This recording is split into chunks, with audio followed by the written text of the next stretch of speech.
ನಿನ್ನೆ ಬೆಂಗಳೂರಿನಲ್ಲಿ ಚಿನ್ನಸ್ವಾಮಿ ಸ್ಟೇಡಿಯಂನಲ್ಲಿ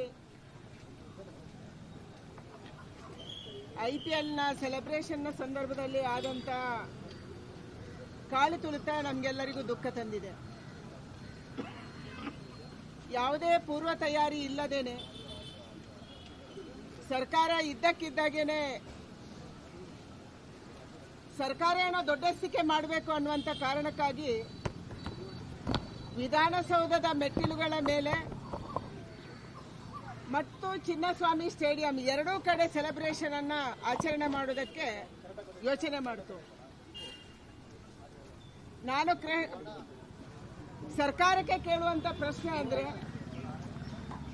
ಈ ಸೆಲೆಬ್ರೇಷನ್ ಅನ್ನ ಯಾಕೆ ಮಾಡಿದ್ರಿ? ಇದೊಂದು ಖಾಸಗಿ ಟೀಮ್ಗಳು ಹಣಕ್ಕಾಗಿ ಅವರ ಆಟವನ್ನ ಅವರು ಆಡ್ತಾರೆ. RCB ಗೆಲ್ತು ಕೂಡ ಜನ ರಾತ್ರಿನೇ ಅವರಷ್ಟಕ್ಕೆ ಅವರು ಸೆಲೆಬ್ರೇಟ್ ಮಾಡಿದ್ರು. ಸರ್ಕಾರ ವಿಧಾನಸೌಧದ ಮುಂದೆ ಸೆಲೆಬ್ರೇಷನ್ ಮಾಡುವಾಗ ಯಾವುದೇ ಮಾಹಿತಿಯನ್ನ ವಿರೋಧ ಪಕ್ಷದ ನಾಯಕರಿಗಾಗಲಿ ಪ್ರೋಟೋಕಾಲ್ ಪ್ರಕಾರ ಆಗಲಿ DPRಗಾಗಲಿ ಹೇಳಿತ್ತ? ಯಾವ ಆಧಾರದಲ್ಲಿ ನೀವು ವಿಧಾನಸೌಧದ ಸ್ಟೆಪ್ಗಳ ಮೇಲೆ ಮೆಟ್ಟಿಲುಗಳ ಮೇಲೆ ಮಾಡಿದ್ರಿ? ಈ ಮೆಟ್ಟಿಲುಗಳಲ್ಲಿ ಯಾರಿದ್ರು? ಈ ಮೆಟ್ಟಿಲುಗಳಲ್ಲಿ ಸರ್ಕಾರದ ಮಂತ್ರಿಗಳ ಮಕ್ಕಳಿದ್ರು.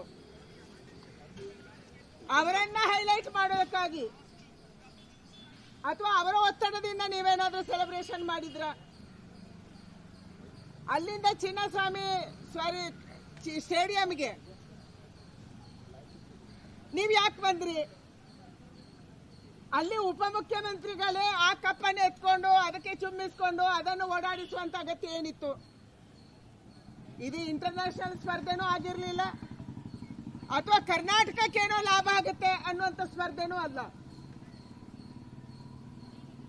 ಯಾರೋ ಕರ್ನಾಟಕದ ಭಾರತದ ಹೆಸರನ್ನ ಬಹಳ ಮೇಳಕ್ಕೇರಿಸಿದ್ದಾರೆ, ಒಲಿಂಪಿಕ್ ಅಲ್ಲಿ ಗೆದ್ದು ಬಂದಿದ್ದಾರೆ ಅಂತ ಸೆಲೆಬ್ರೇಷನ್ ಅಲ್ಲ.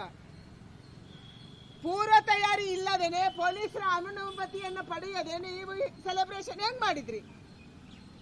ಯಾವ ಆಧಾರದಲ್ಲಿ ಮಾಡಿದ್ರಿ? ಜನರ ಪ್ರಾಣಕ್ಕೆ ಯಾರು ರಕ್ಷಕರಿದ್ರು? ಇಷ್ಟೊಂದು ದೊಡ್ಡ ಸಂಖ್ಯೆಯಲ್ಲಿ ಜನ ಬರ್ತಾರೆ ಅಂದ್ಮೇಲೆ ನೀವು ಪೊಲೀಸರ ಪರ್ಮಿಷನ್ ಅನ್ನು ಯಾಕೆ ತಗೊಂಡ್ರಿ?